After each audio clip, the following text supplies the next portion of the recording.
to come in next to your wife. All right, this is Parenting Tanzania episode. We are done with day 2, and it has been a very amazing trip and a very amazing training. We all have something to say. I think, why don't we get into it? Let's start from here. So for me, the training went so well.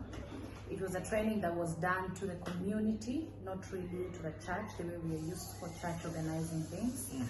And it is just a training that was mixed age and also mixed religion and beliefs. We even had Muslims, which was actually so nice. Not just 1 or 2, but a good number of Muslims. Almost a quarter. Yes, almost a quarter of the group were Muslims. Actually, the most funniest thing was, during the greetings, we had to say, praise Jesus. Then we say the Muslim greeting, Salaam Alaikum. So. Yeah, maybe to just jump in that, we had a total of 180 people that came in. We had, the women, we had some men also that came in, and we had girls on the last day that came in. So yeah, so that whole community, as she's saying, the quarter of them was Muslim. Yeah. Amazing, yeah. Sure. For me, what really stood out for me was to see the Muslims come back again the following day, even after teaching them the first day, because of course we don't know what Quran says about parenting for God's glory. So the only thing we would refer to is the Bible, open Proverbs, open this, open whatever. But seeing them coming back again the second day and bringing their girls, that meant so much to us. Also for me, what other thing that stood out was some of the older women say they have never had such a training, because most of the trainings that come to their village are trainings to do with farming, how to raise chickens, how to do maybe solar systems, just things to do with daily life, not something like to do like an investment of a lifelong training that you can do and still train your girls, daughters, even your grandchildren. Sisters. So for them, this really stood out among all the trainings that they have ever done. I think maybe before we go to Mary, I think one of the testimony that I had on that was that you guys, the way that you have done this parenting, seminar to us, is that you say something, but you back it up with a verse from the Bible. Actions. And they were like, we have never seen this. Because most of the people come tell us, okay, well, if we get to ever hear about anything to do with parenting, it's just stories. Hey, you should do, but there's no biblical backup. So the scriptures, and so some Muslims are also saying that they love it that we used, the word of God to, Mary.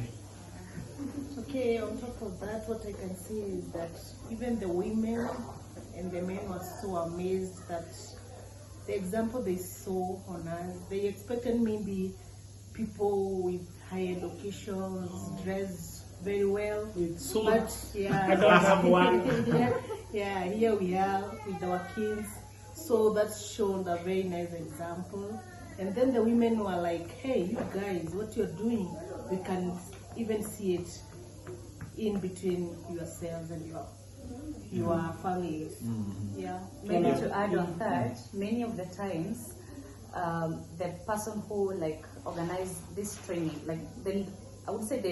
our host, lead host, came and called us on the side, and he's saying, you go quickly and check on your sons. They sat all the other kids down and they are actually teaching them.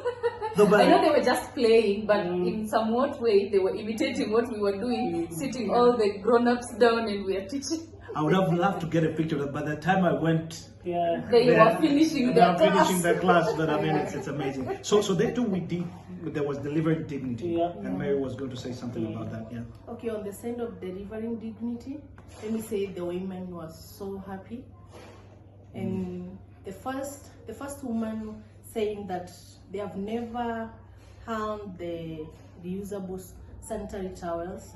They are used the ones that they are disposable, and they are very expensive. And they were very happy that their kids, the ones that are in high school, in secondary school, they can use the reusable sanitary towels for a whole year, and that was so amazing. Actually, And- they even said it. The tall lady, I don't know, the chairman of the women in the village was saying, for now it is not going to be an expense that I have to stress to get. Yes. Isn't that wonderful? The girls were also very happy. Then about there was the shame. Want to talk about it? Yeah. There was this shame that they didn't want the men to see what they have been given. So after we gave them the usable sanitary, the women started hiding the sanitary. Then they even came up and told them, no, you have to show the men. They want to know what you have. They thought it's a gift. Kindly share what you got. Actually, when I came, I realized that they were hiding. They were hiding. The They girls usually were inside their hiding clothes. inside their clothes, in their bags. They didn't want men to see. And then Denka told me they are hiding. And then that bring into my mind that there is the period shame that is going on there. So what I did, I end actually to get it out and show it to men and tell them that sometimes when your girls come and ask for a few coins, don't just ask her, what are you going to buy? Just let her be, because she is a girl and every month she needs that kind of a thing. So I think even men were kind of shocked that we are even ordering the sanitary as me like a man.